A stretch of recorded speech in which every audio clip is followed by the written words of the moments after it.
Okay. Uh, can you see what I've got up here? Growing a gender-inclusive biology curriculum. Great, great. That's what it is.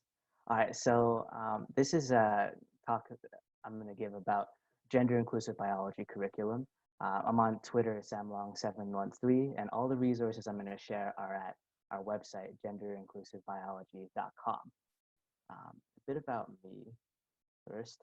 I teach high school biology in Denver, Colorado. So we're mountain time. It's 9 a.m. I sponsor the GSA, the Gay Straight Alliance. I've been an out transgender man since high school. I'm a Chinese, American, and Canadian. And lastly, this is just unrelated but interesting. I'm an aspiring astronaut. So that's one of my long-term goals. I'm going to go over some key terms that I'll use today. This is something I like to do with students and just general definitions. When I talk about gender identity, that's a personal sense of one's own gender. It's self-determined and distinct from sex assigned at birth. For sexual orientation, that's a person's attraction toward men, women, both, another gender, or neither, and again, distinct from gender identity. Transgender broadly refers to anybody who doesn't fully identify with the gender assigned to them at birth.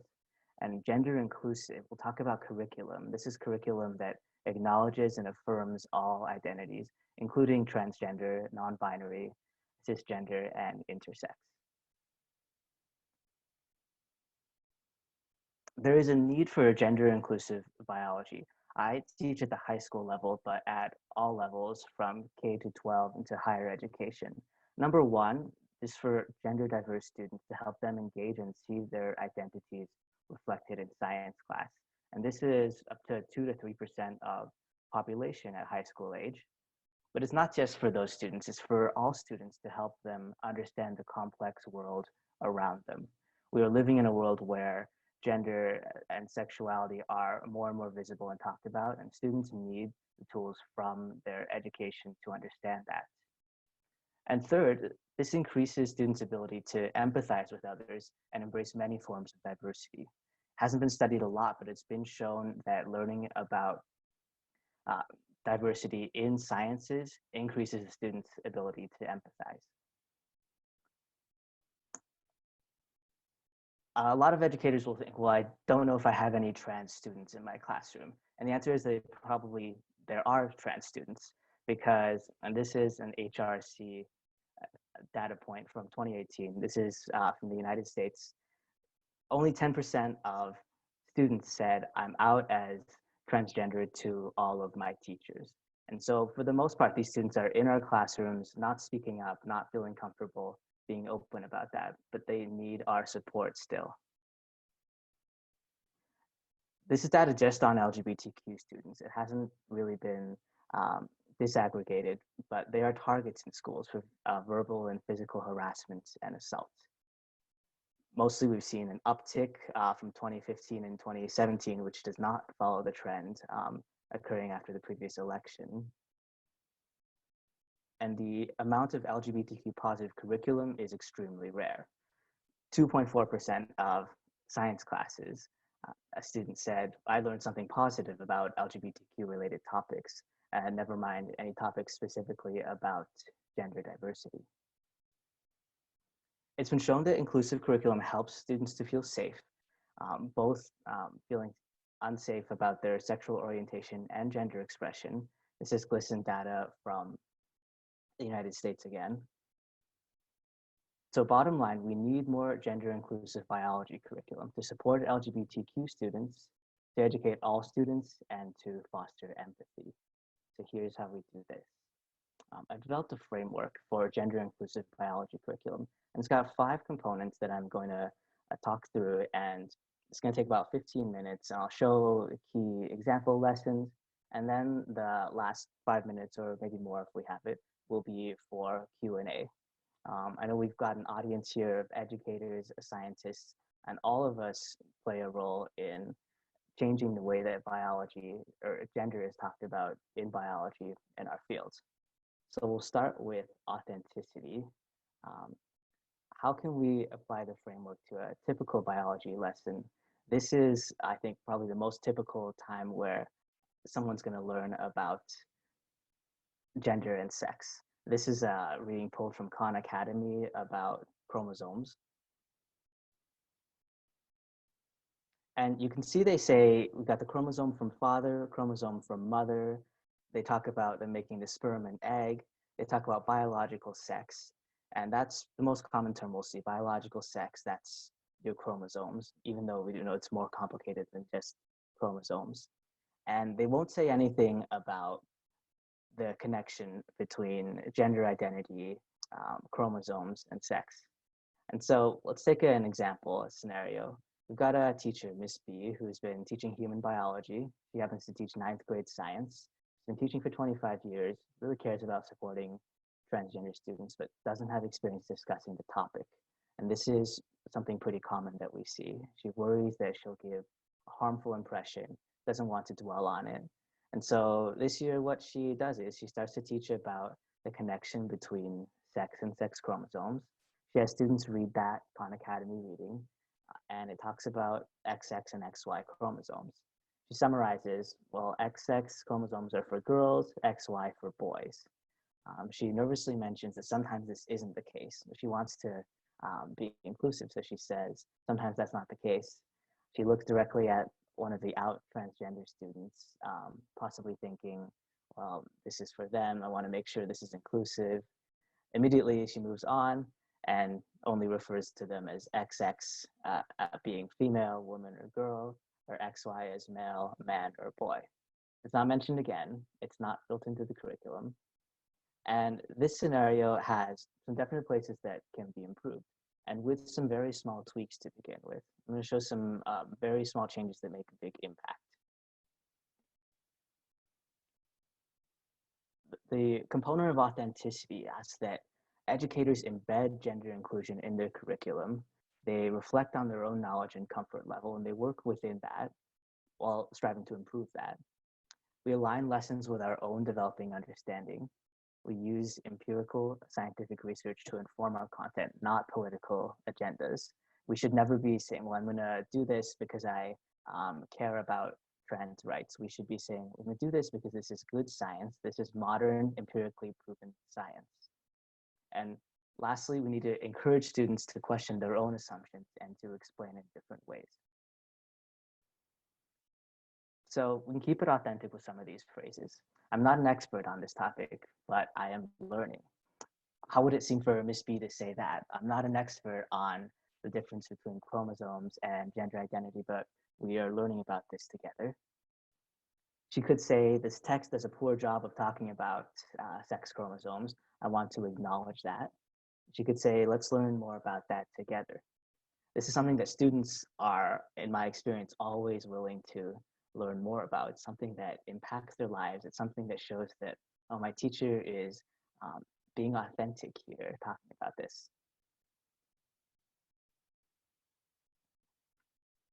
As to talking more about this later, this comes into the component of continuity. Students need to see a continual and a consistent representation of gender diversity. You can begin your units with a diversity lens rather than oversimplifying and then reworking details later. We need to consistently include gender where applicable. It comes up quite often throughout the year, and as one of the themes or lenses for analysis. We need to refrain from highlighting or tokenizing gender as like a one-time lesson or a very special lesson. It shouldn't be a reaction to something a student said or suggested. It should be built in. And this is our rule of thumb that we go by. The students need to learn a more complex truth rather than an oversimplified rule with exceptions. So for Miss B, instead of saying, well, XX, XY, that's boy and girl, and then tacking on some exceptions, she needs to start with the diversity lens. She needs to start with the complexity and say, well, I know you might have learned maybe when you were a child that there's only XX and XY, but it's more complicated than that. And I find that students have always been into that.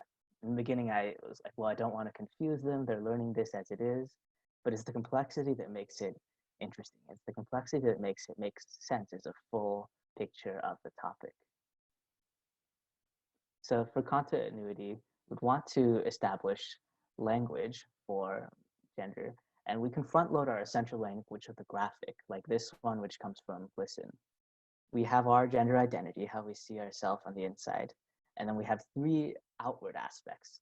Our body, that includes our sex characteristics, our physical characteristics, chromosomes, hormones, everything in our body. And biology will learn a lot about this. We have our attribution, how we're perceived by others, and our expression, how we present ourselves. And so for Miss B in this lesson talking about XX and XY chromosomes, it's really she's talking about the difference between body and these other aspects, the fact that they're not always the same. We can model the use of precise language, and there's a lot of opportunities to do this and show continuity. This is a graphic that our collaborator Rivers made for a blog called We Are Teachers, and it's got a few, instead of this, say this, an example, and a little rationale for why. There are many opportunities to address this. What's important is that students receive consistent language and they get opportunities to practice that consistent language.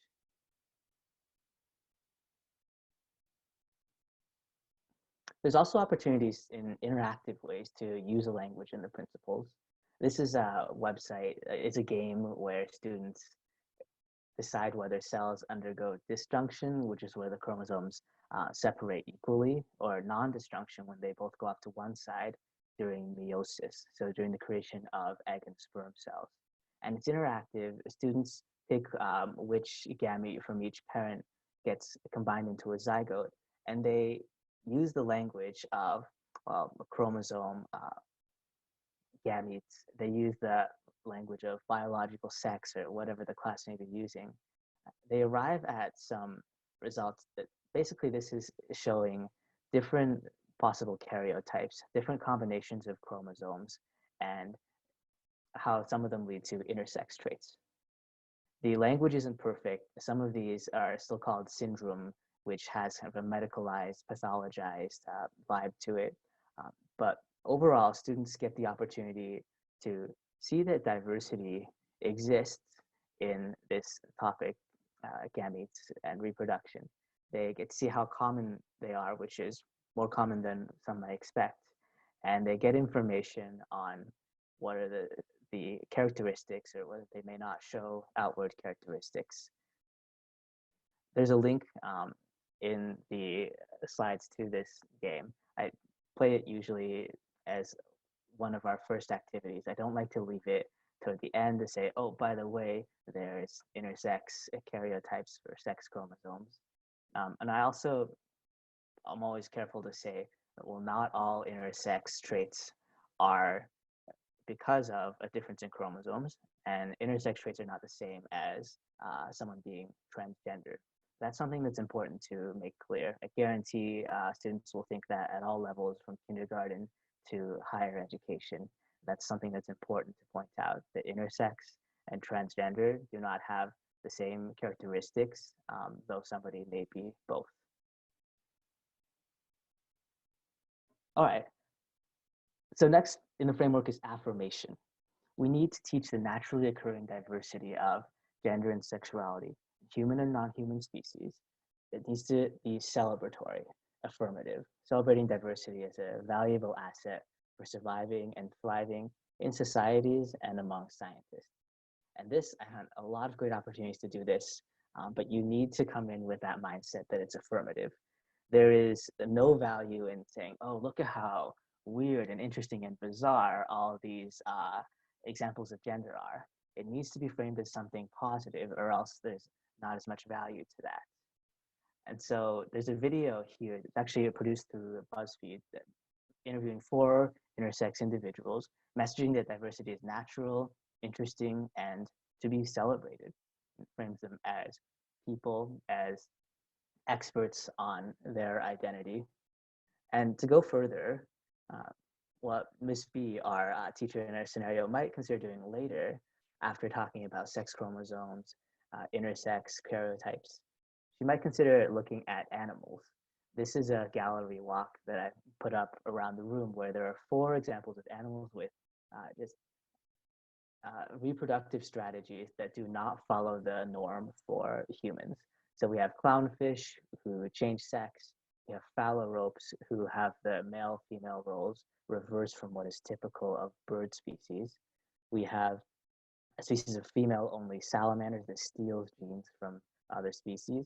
We have a slipper limpet, which is an underwater kind of a sea snail, which has sex that's not determined by genetics at all, but determined by environment based on whether it's touching another slipper limpet.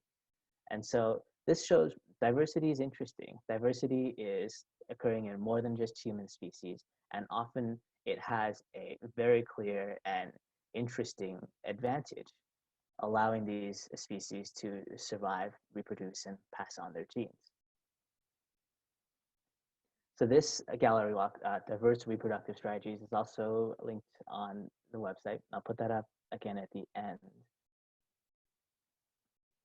Part 4 of the framework is anti-oppression. You need to practice using science explanations and data to analyze and challenge the status quo. This is difficult. This requires a lot of internal work from educators. We need to invite discussions about what voices are present and absent in our scientific inquiry and explanation. Science has been used as a tool to fight oppression. It's also been used as a hand of oppression, and all of those belong under this part of the framework. There are things that students need to see. The Howard Hughes Medical Institute has a biointeractive, basically a click and learn interactive case study about sex verification in athletes. And this will be an opportunity for a teacher who's going through genetics, a teacher like Ms. B, to really dig into the anti-oppression aspect of the framework. And so students watch a little introduction video highlighting an athlete who was asked by the governing federation to take testosterone suppressing drugs because she had testosterone levels that were above what they considered women athletes should have. She challenged the decision. That decision, that statute is no longer in place. And the HHMI video does a nice job of bringing in the empathy. How would you feel if you were in this position? How would you feel if you were a different athlete competing with this person? It doesn't put on much of a political agenda, but it asks for students to show empathy and to understand the history. In terms of the interactive part, they have the students go through time from 1966 and look at the way that physical exams evolved into other tests that determine whether someone is eligible for competing in women's events. They start with physical exams. 1968, they changed to bar body tests. They changed later to looking for the SRY gene in the DNA. Students are evaluating eligibility under all of these rules. And lastly, 2011, they are doing testosterone measurements. And so students see how the standards have changed. There is no one way to determine sex that even the IOC can decide on. And this highlights the dynamic role of science in both justice and injustice. We have students that are athletes. This is something that's always interesting to them. Students that are interested in medicine, in those careers. This is an opportunity to highlight the role of science in justice and injustice. And lastly, student agency. I don't have a specific lesson in mind for this, but especially when talking about gender, sex, and sexuality, talking about these high interest topics, students need to give input and feedback about the lessons and what's going on as we teach them. I ask students for feedback after every unit how that went, and I've never regretted it. Teachers need to know their students' interests and plan the lessons that are going to be relevant to those experiences. And students can also definitely make their own topic choices if there's a research project or a case study. What that might look like for student agency, you can let students set the language conventions for the class. Already we know that language is developed and language is evolving.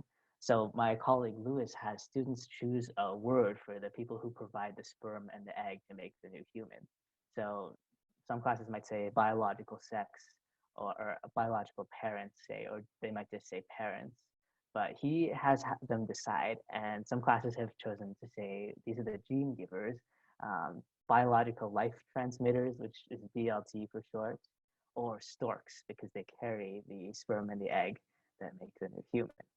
This is a good way to provide student agency to show that language is not something that dominates over us, but that we develop language, especially as scientists, to meet our needs. Another important part for student agency is that our trans and intersex students, they may feel under the microscope.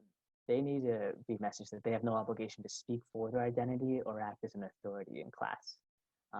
We can check in with them. We can allow them to share when they would like, and some of them would really like to be the expert on this and speak up, but some may not want to, and there should not be an expectation that they will speak for their identity. In terms of project choices, these are some of the ones that I've provided, and these will run some of them a bit more complex than others. Intersex medical protocol changing over the years, chemical castration and homosexuality, hermaphroditic animals. And here it's important to highlight that the language for animals, hermaphrodite, is not the same as for humans. We don't use that term for humans. Germline differentiation, sex hormone homeostasis. And we have resources on the website for all of these as well. All right, so I want to bottom line the parts of the framework again. Authenticity, being comfortable with what we talk about. Continuity, using the same language, coming back to this more than once. Affirmation, diversity is positive. Anti-oppression, highlight the role of science in justice. And of course, student agency. And these are a framework that I have been sharing with the science educators for about a year and a half now, and getting more science educators involved in this. I want to share a bit about the student impact, and then we'll have a Q&A. This is one of my first students I had my first year teaching, which was 5 years ago. His name is Max, and he consented to an interview. I asked, what is it like to learn about gender in biology? He said, I remember it just making sense to me. He said I did a good job, which is good because I felt I really didn't. It was my first year. He said, if it's biology, we want to be talking about people, we need to be talking about all people. He said it was different from what he learned in most of school in a good way. And he thinks that we need to talk more about gender and sex outside of just sex ed, outside of even science class. Some more student feedback. We asked students to give advice for teachers and learners. They said we may as learners accidentally say something wrong or bad, but that should not discourage us from asking questions and learning why it's wrong or bad. So have courage, go through this even if you feel like you might say something wrong. If you're completely ignorant, there's still very few truly stupid questions. I think a lot of students want their teachers to take more risks. They know that they're trying, they want for them to be vulnerable and to take that risk at the benefit of helping the whole class to learn more. Future for this work here, I'll talk you through our collaborators first. So River and Lewis have worked with me on all of this, the presentation, the resources that I showed. So I want to shout them out. We have a website, genderinclusivebiology.com, and I want to point out a couple things on the website. For the slide deck to this particular presentation, it's going to be under appearances and interviews. If you want to see something monthly from us highlighting resources, there's a newsletter that you can subscribe to. And also, we are still looking for ways to make this work, development of the website, for example, sustainable economically. So if you can support us on PayPal or Patreon, that would be much appreciated. We have a few things popping up on social media. All right, again, presentation materials are here. my direct contacts here, and I haven't heard from anyone in a while. So I just want to welcome folks to ask some Q&A right now, kind of like a car talk. Thank you, Sam. That was really enlightening. If anybody's got a question, feel free to either write it in the chat or perhaps pop a hand up, and we can get these questions out there. But while waiting for them to come in, I have a question, if that's okay. Yes. So the two headings that stuck out to me were continuity and affirmation. I think they're really important topics to have. And you touched on it at the end with the student statement that these discussions and these topics need to be tackled even outside of science classes. Have we had much experience bringing on board teachers beyond science, humanities teachers, sex ed teachers, etc.? Had a lot of contact with sex ed teachers. They were kind of ahead of the curve on this. In my district in Colorado, they had something that was ahead of even what the state law required in terms of inclusive sex ed. So that's been a great partnership.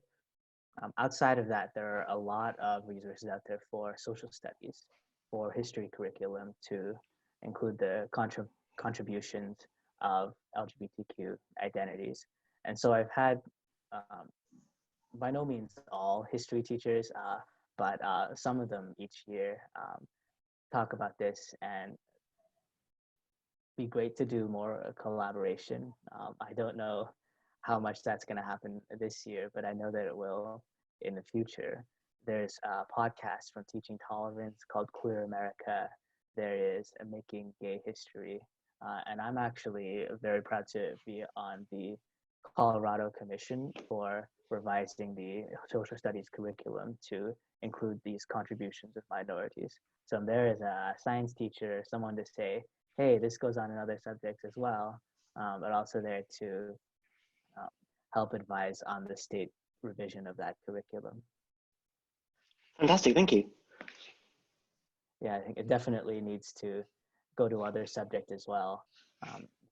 If I look back at that data at the beginning, 2.4% of students were saying we learned about this in science class, and the highest percent was 11% for history and social studies, and then 7.7% for English.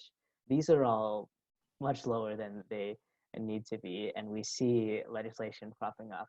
I know in a couple of states in the United States, there is kind of a blanket LGBTQ inclusive curriculum, and a few have specific history legislation. I'll go ahead, Sarah. I saw your message about having a question. Hi there. Sam, that was fantastic. Thank you so much. Can you hear me, by the way? Yes. Great. But yeah, that was really, really good. And I thought that the framework that you described to us could actually be applied in so many different ways, so not just in gender inclusive. My question is more to think, so one of the things that kind of comes up a lot for me when I work with secondary schools in the UK is that there's always this worry of teaching outside the curriculum in sort of quotation marks, that sometimes some teachers feel like, well, if I add in something additional to what I'm teaching them, they might get confused in the exam, because we do exams at 16 and 18 here.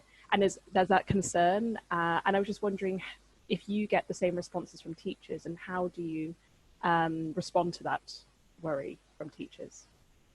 Definitely. In Colorado, the most common thing I'm asked by science teachers is it in the Colorado academic standards? Is it in the next generation science standards?